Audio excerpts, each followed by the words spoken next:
Microfinancing is lending small amounts with low interest rates, which has been around for decades. But in San Francisco, one organization is taking it to a new level. Mark New. You're not actually looking at the hotel itself.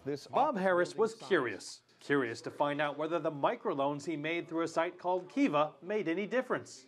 Her workday is easily 11 hours a day, probably 6 days a week. Bob decided to travel to dozens of countries like Bosnia-Herzegovina, Cambodia, and Kenya to see the people to whom he lent money. Bob quickly discovered he was changing the lives of people who borrowed money from him, just as they were changing his. Everywhere I went, and I mean, places that cosmetically couldn't be any more different, you know, Peru and Lebanon and Cambodia, and I kept meeting the same people. I kept meeting my mom and dad. I kept meeting people who were just trying to feed the kids, and they're just trying to put something together, get their business going, and the $25 really makes a difference. Bob has been a comedian, TV writer, radio host, and even a Jeopardy champion. When word of his charitable efforts got out, his giving went viral. Someone he never met started the team Friends of Bob Harris. Today, his team has raised more than $3 million, even surpassing Team Australia and Team Europe. I have no idea. I swear to you, I have no. It's not my credit. There's $3 million have been lent now. I have no idea how that happened. It's the damnedest thing. It's the nicest thing. People, total strangers, are showing up to join this team to be really nice with other strangers to other strangers from all over the world. And somehow my name is in the middle of all that. And it's the luckiest thing ever. With an office here in San Francisco and one also in Nairobi, Kiva is the first and largest microlending platform in the world. It's lent out more than $400 million to borrowers in 67 countries. Fostering healthy competition through groups is a key reason for Kiva's success. At the very top of their microfinancing leaderboard are a team composed of atheists and agnostics, and just below them are the Kiva Christians. This is a cause that everyone can get behind, people on the left wing of the political spectrum, people on the right wing of the political spectrum. Business is a universal language.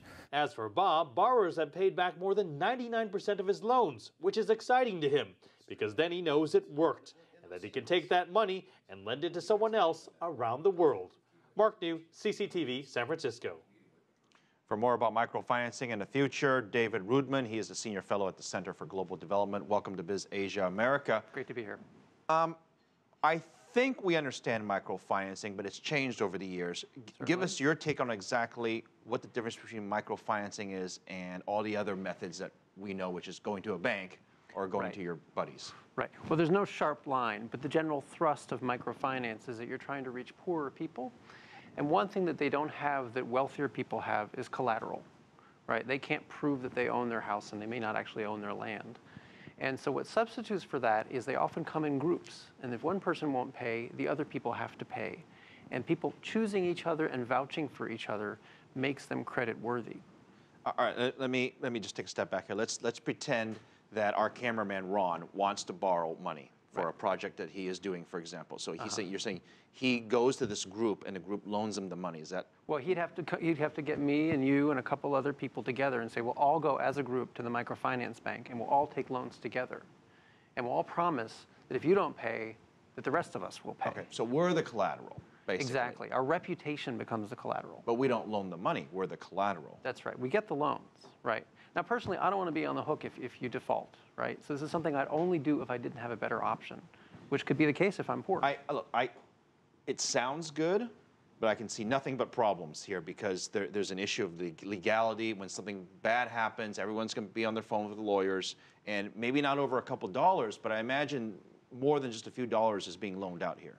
Well, there's pretty small amounts, maybe $100, $200, $300. These people are not going to call lawyers. They just don't care, basically. Right. No, the big risk is like with all credit. There's this danger that you might take it and you can't really handle it. You might start taking one loan to pay off another and get in trouble. That's a risk with any kind of credit. All right, so the easy question is, does this work? In the West, I don't know about in China, but in the West, it's gotten a reputation for lifting people out of poverty. And it definitely doesn't do that.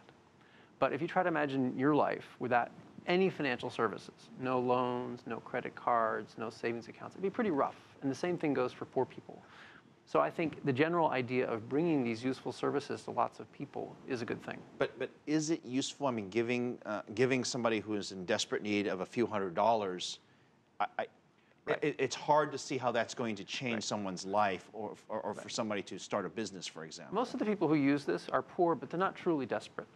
They do have some resources, and one of the things they really need is discipline. Say you want to pay for your kid's school. There's no free public school if you're poor. What you really need is to discipline yourself to each week put aside some money to pay for that, right? Instead of just spending it on cigarettes and candy and that kind of thing. And if you borrowed money to pay for your kid's school, then you got to make those loan payments. So it can actually be a device for us to discipline ourselves into paying for the things that we really need to pay for. See, more of like a tricycle of lending and money and so on, just sort of a way of getting started, basically, into the system. What would you tell those individuals who are interested in this, and how do they get started? Is there a resource? Where do they go? Interested in funding it or interested in using it? Both. If you're interested in funding it, I would say probably you shouldn't. One of the problems we've had in microfinance is there's been so much excitement that there's a lot of money going in. And you know what happens when too much money goes into any kind of credit? You can get bubbles, and we've seen that. So I think it'd actually be better for the industry if there's less money going in. David Roodman, thank you very much. Certainly a very new concept. We'll leave it there.